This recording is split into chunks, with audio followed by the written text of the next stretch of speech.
Ya, Assalamualaikum warahmatullahi wabarakatuh. Selamat siang semuanya. Mohon maaf. Hari ini kami dari grup A akan mempresentasikan pembuktian dan alat bukti dalam hukum acara Pratun.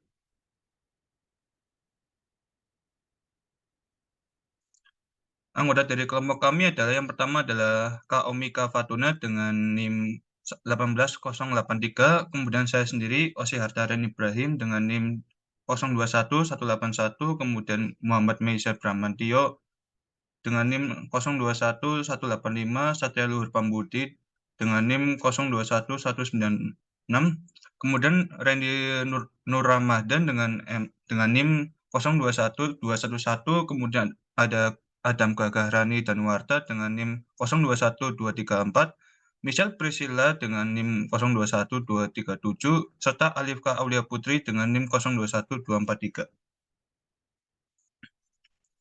Materi yang akan kami bahas pada pembelajaran kali ini adalah pembuktian, kemudian ada fakta hukum, kemudian jenis-jenis alat bukti, dan yang keempat adalah alat bukti elektronik. Oke, untuk pembuktian akan dibacakan oleh saya sendiri beserta saudara Adam. Pembuktian berasal dari kata bukti yang berarti fakta yang ditemukan di persidangan untuk mendukung dalil-dalil gugatan penggugat dan atau dalil-dalil bantahan tergugat atas atau untuk bantahan keterangan pihak lawan. Dalam arti luas, membuktikan adalah suatu upaya untuk meyakinkan hakim tentang kebenaran dalil atau posita yang dikemukakan dalam suatu perkara yang pada hakikatnya mempertimbangkan secara kemasyarakatan mengapa dalil posita tertentu dianggap benar. Kemudian pembuktian adalah suatu pencarian kebenaran material di muka persidangan.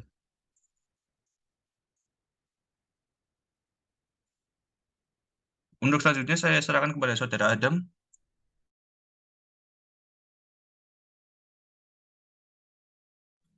Ya, sini saya beberapa definisi pembuktian menurut para ahli. Ya, diantaranya itu ada dari M. Yahya Harahan bahwa pembuktian adalah ketentuan yang berisi penggarisan dan pedoman-pedoman tentang cara-cara yang dibenarkan undang-undang membuktikan kesalahan yang dilakukan terdakwa. Lalu dari R. Subekti dan Tijro Sudibyo, bukti berarti sesuatu untuk meyakinkan kebenaran suatu dalil atau pendirian. Pembuktian adalah perbuatan yang dilakukan untuk meyakinkan kebenaran suatu hal, suatu dalil di muka pengadilan. Lalu dari Andi Hamzah, bukti dan alat bukti yaitu sesuatu untuk meyakinkan kebenaran suatu dalil pendirian dan dakwaan. Alat bukti ialah upaya pembuktian melalui alat-alat yang diperkenankan untuk dipakai pembuktian dalil-dalil atau dalam perkara pidana dakwaan di sidang pengadilan. Misalnya keterangan terdakwa, kesaksian, keterangan ahli, surat, petunjuk, dan termasuk persangkaan dan sumpah. Ya, terima kasih Ya, untuk saudara slide Adam. selanjutnya bisa dibacakan oleh teman saya. Ya, terima kasih. Berikutnya adalah fakta hukum. Fakta hukum adalah hukum pembuktian hukum yang mengatur tentang cara untuk menetapkan terbuktinya fakta yang menjadi dasar dari pertimbangan dalam menjatuhkan suatu putusan. Fakta tersebut dapat terdiri dari fakta yang dikemukakan oleh Indro Hartono, yaitu sebagai berikut. Yang pertama ada fakta hukum. Fakta hukum adalah kejadian-kejadian atau keadaan-keadaan yang eksistensinya atau keberadaannya tergantung dari penerapan suatu peraturan perundang-undangan. Kemudian yang kedua ada fakta biasa, yaitu kejadian-kejadian atau keadaan-keadaan yang juga ikut menentukan adanya fakta hukum tertentu.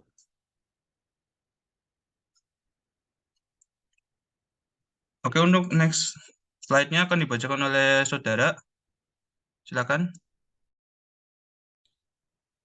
Baik, terima kasih Saudara Wasiharta atas waktu yang telah diberikan. Di sini saya dan juga nanti ada Saudara Satria akan menjelaskan jenis-jenis alat bukti. Sebelumnya, izinkan saya untuk menjelaskan terlebih dahulu.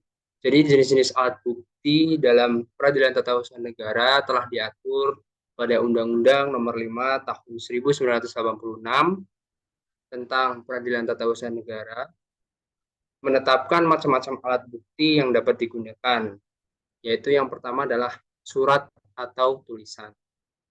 Dalam surat atau tulisan ini diatur dalam pasal 101 yang menyebutkan bahwa surat atau tulisan itu terdiri dari 3 jenis, yaitu akta autentik, akta bawah tanah, akta bawah tangan, dan juga surat-surat lainnya.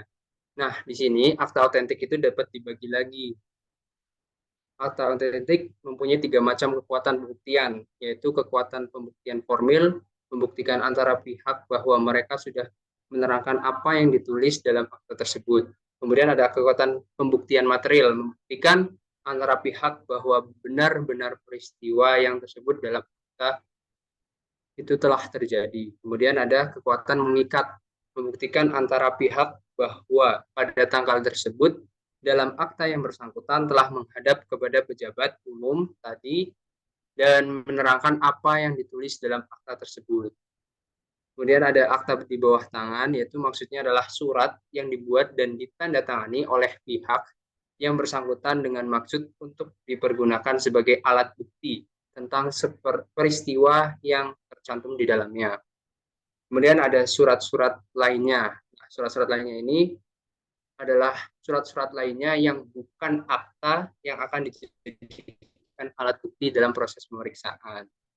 Nah, dalam praktiknya nanti yang akan banyak diajukan adalah surat-surat resmi atau tidak resmi, yaitu surat di bawah tangan, yang terutama merupakan unsur rangkaian dilahirkannya putusan yang sedang digugat. Nah, selanjutnya ada keterangan ahli mengenai, bisa di next mungkin ya slide-nya.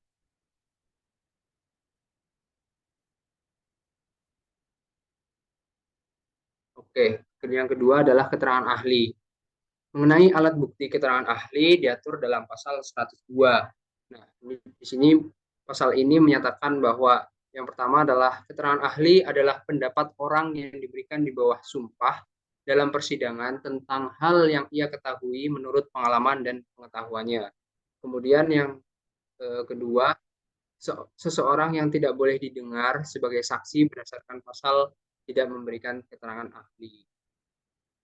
Nah, apabila seorang hakim berpendapat bahwa suatu perkara akan lebih terang dengan mendengar pendapat seorang saksi ahli, hakim harus memanggil ke muka sidang seorang ahli baik atas permintaan kedua pihak maupun atas kehendak hakim sendiri. Sifat dan keterangan seorang saksi ahli berlainan dengan sifat keterangan seorang saksi. Keterangan ahli ialah keterangan pihak ketiga yang objektif dan bertujuan untuk membantu hakim dalam pemeriksaan guna menambah pengetahuan hakim sendiri.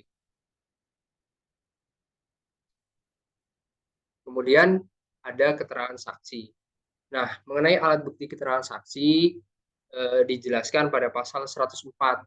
Di sini menentukan bahwa keterangan saksi dianggap sebagai alat bukti apabila keterangan itu berkenaan dengan hal yang dialami, dilihat, didengar oleh saksi sendiri.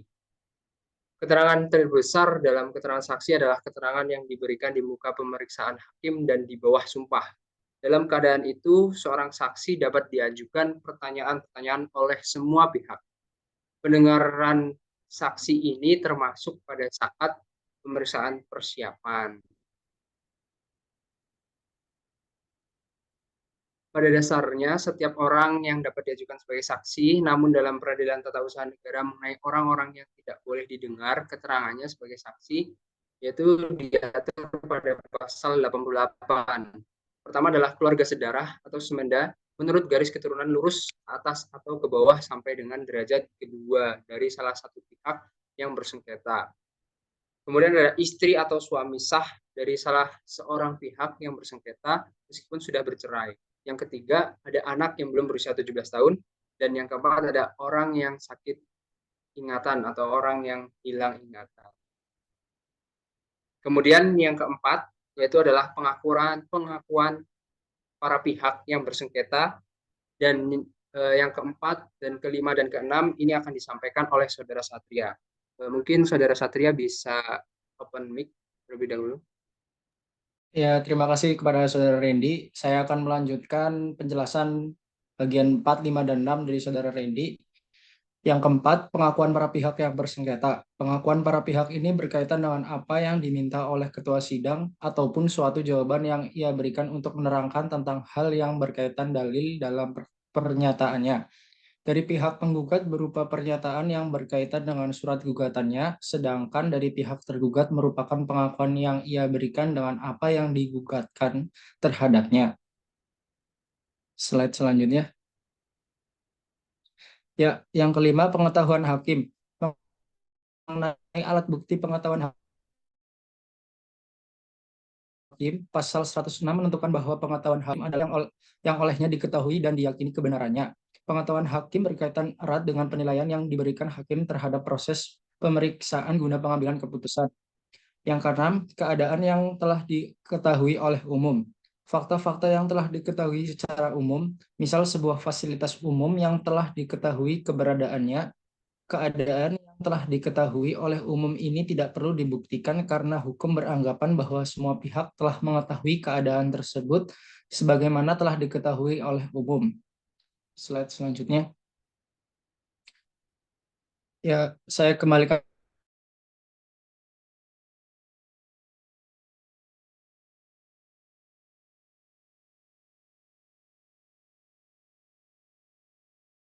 Oke, terima kasih atas pembacaan jenis-jenis alat bukti. Untuk slide berikutnya, alat bukti elektronik akan dibacakan oleh Saudara Michelle serta Saudara Alifka. Kepada kedua saudara, dipersilahkan. Baik, terima kasih Saudara Osiharta atas waktunya. Di sini saya akan memaparkan tentang alat bukti elektronik. Perluasan alat bukti elektronik dalam Undang-Undang Peratun berawal sejak munculnya Undang-Undang Nomor 11 Tahun 2008 tentang Informasi dan Transaksi Elektronik. Dengan menyatakan dalam pasal 5 bahwa informasi elektronik dan atau dokumen elektronik dan atau hasil cetaknya merupakan alat bukti hukum yang sah. Kemudian dalam pasal 64 ayat 3 Undang-Undang Nomor 27 Tahun 2022 tentang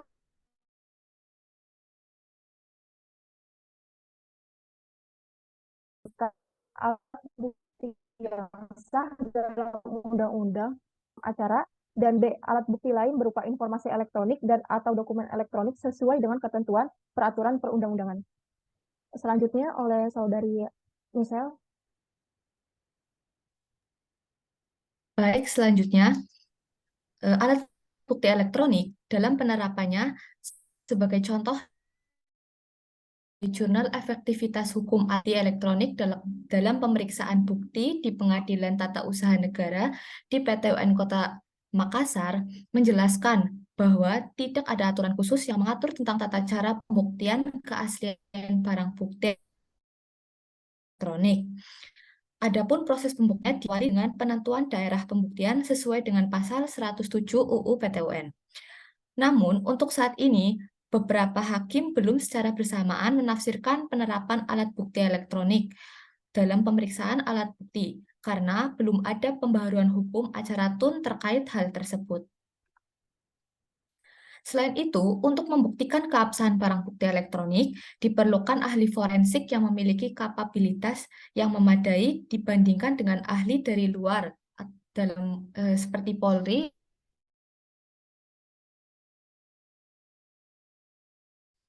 Maka, beberapa kendala elektronik Makassar yang dikutip dari jurnal tersebut, berdasarkan hasil wawancara dengan beberapa hakim di PT UN Makassar, terdapat beberapa hal yang menjadi kendala, di antaranya yaitu kendala pembuktian dan dalam hukum acara tata usaha negara, autentikasi alat bukti elektronik, tanda tangan elektronik, dan sikap hakim yang beragam dalam memaknai alat bukti elektronik. Maka